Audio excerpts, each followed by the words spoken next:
Prenez alimentation. Enlevez le E, les N, le O, un A, un T et un I. Ajoutez un C et on obtient climat. C'est dingue, non?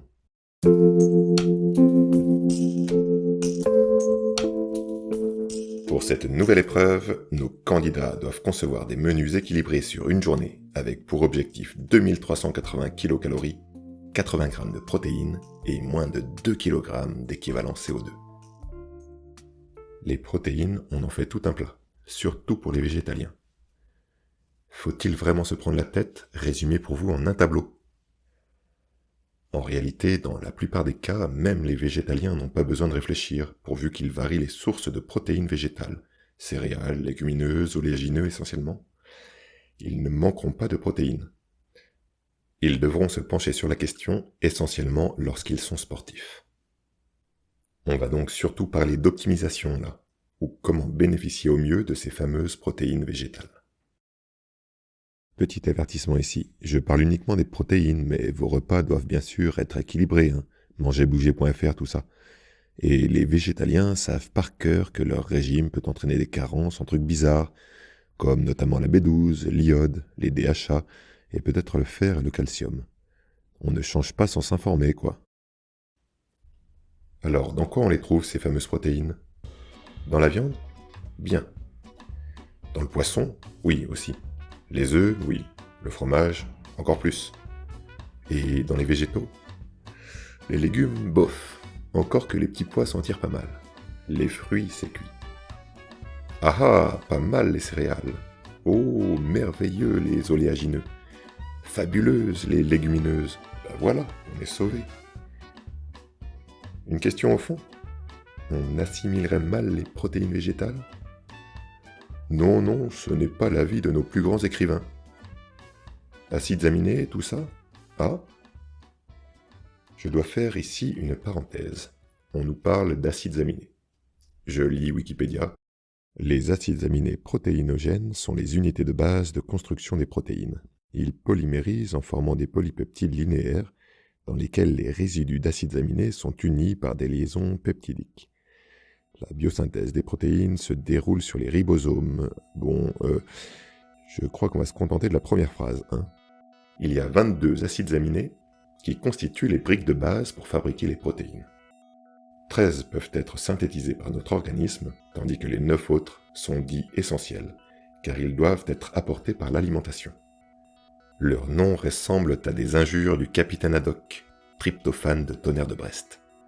Or, pour paraphraser Lamartine, un seul acide aminé essentiel vous manque et tout est dépeuplé. Plus précisément, afin qu'un gramme de protéines soit assimilé entièrement, il doit y avoir une quantité minimale de chaque acide aminé essentiel. Si par exemple l'un des acides aminés essentiels n'est qu'à la moitié de la valeur requise, alors seulement un demi-gramme de la protéine sera assimilé. Cet acide aminé essentiel est appelé limitant, c'est le maillon faible. Sur cet aliment imaginaire, chaque gramme de protéine contient seulement 63% de la lysine requise, 30 mg au lieu de 48.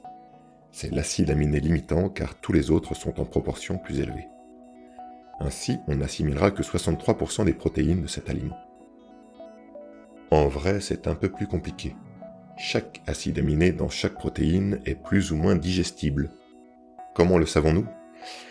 Eh bien, on s'est aperçu qu'il reste une partie des acides aminés non digérés dans les excréments. Il a fallu des gens dont c'est le métier pour ça. Pour être honnête, c'est encore un métier qui a disparu, une reconversion professionnelle forcée par la FAO. Il faut maintenant aller directement sonder la sortie de l'intestin grêle chez les hommes, les cochons ou les rats. Pas beaucoup moins gore, mais plus précis, car les acides aminés continuent de se dégrader dans le gros intestin sans être utilisés. Le problème, c'est qu'à cause de la complexité d'un tel protocole, on ne dispose pas des données pour tous les aliments, et j'ai dû parfois un peu interpoler. Bref. Cette digestibilité des acides aminés, on doit la prendre en compte dans notre calcul. 5 mg d'un acide aminé digestible à 80% ne compte que pour 4 mg, bien sûr. On obtient ainsi le DIAS, Département international des athlètes et amateurs sportifs. Score des acides aminés essentiels digestibles, en anglais. Voici ce que ça donne sur notre aliment imaginaire. La situation est encore pire que ce qu'on pensait, car la lysine de cet aliment ne se digère qu'à 85%, donc au final, on n'assimile que 53% des protéines. C'était un profil inventé d'acides aminés, voici ce qu'il se passe avec de vrais aliments. Pour la viande, le poisson, les œufs, le fromage, tout va bien. Le DIAS est même supérieur à 1. Alors, évidemment, on ne peut pas assimiler plus de protéines que disponibles, donc l'excédent est perdu. Ou presque, comme nous allons le voir dans une minute. Mais les choses se corsent pour les aliments végétaux. C'est bien ce que je disais, les protéines végétales, c'est pourri. Tu prétendais tout à l'heure qu'il y avait 12 grammes de protéines dans 100 grammes de céréales, mais avec un DIAS de 57%, ça ne fait plus que 6,8 grammes. Alors que mon entrecôte, elle est restée à 20 grammes. Pareil pour tes oléagineux, 25 grammes tu parles, ça ne fait plus que 15 au final. Si tu manges 250 grammes de céréales et 50 grammes d'oléagineux, ce qui fait déjà 1200 kcal au passage, tu n'as même pas 25 grammes de protéines assimilables. Pas si vite. Remarquons d'abord qu'il n'y a pas de différence pour la santé entre, par exemple, 1 g de protéines de bœuf avec un DIAS de 1 et 2 g de protéines de blé avec un DIAS de 0,5. En d'autres termes, la qualité des protéines végétales est la même, ce sont les mêmes acides aminés, c'est seulement leur digestibilité et leur quantité qui changent. Et 15 g de protéines assimilables pour 100 g d'oléagineux, ça reste très correct. Simplement, on n'utilise pas tout le potentiel des protéines, mais on peut améliorer ça. Et là, la combinaison est la clé. Et oui, les céréales sont pauvres en lysine, mais riches en SAA, tandis que les légumineuses, c'est l'inverse. Si on les associe, magie, et vos idées ont dû... En mangeant un demi-gramme de protéines de céréales et un demi-gramme de protéines de légumineuses, on obtient un DIAS de 94%. Tada! Céréales plus légumineuses, c'est l'association phare de la cuisine végétarienne. Mais quelle quantité de légumineuses faut-il mettre?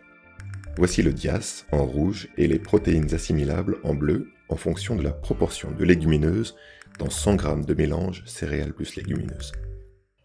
Il y a deux choses à remarquer. Premièrement, on atteint un DIAS maximal d'environ 94% sur une plage allant de 30 à 55 g de légumineuses dans notre mélange. C'est un DIAS bien meilleur que les 57% des céréales seules ou même que les 82% des légumineuses seules. Deuxièmement, la quantité de protéines assimilables continue d'augmenter même lorsque le DIAS baisse, simplement parce qu'on remplace des céréales par des légumineuses qui contiennent beaucoup plus de protéines.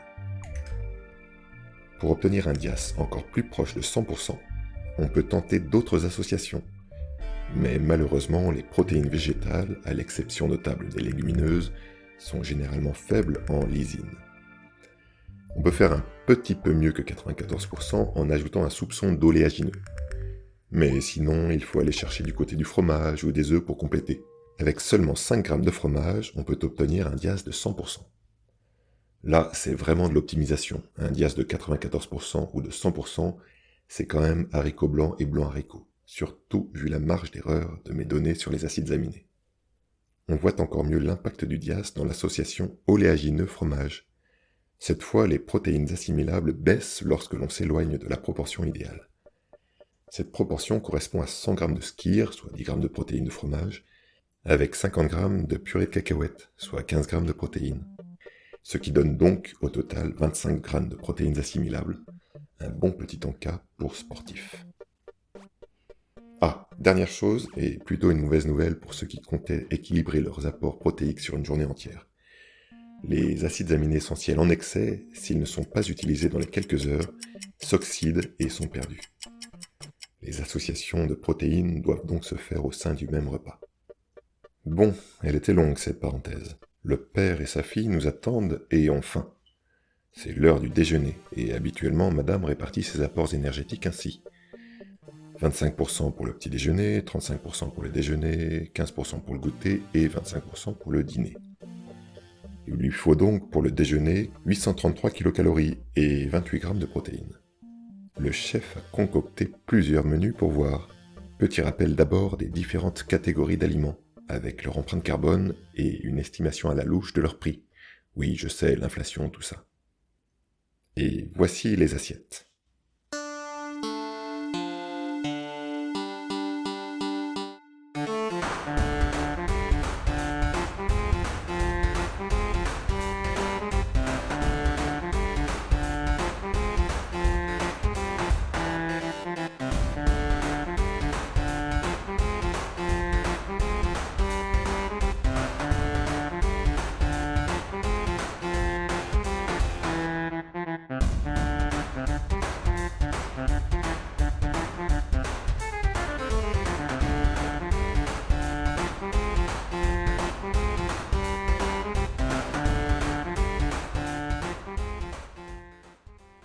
la madame et son papa se disent quand même que c'est bien fait. On retrouve effectivement les constats des épisodes précédents.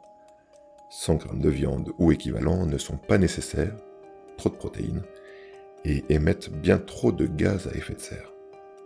On peut tout à fait obtenir la grande quantité de protéines demandée par madame avec un régime végétalien qui obtient un DIAS supérieur à 90%, presque aussi bon que la viande, pour seulement 1 kg de équivalent CO2 par jour.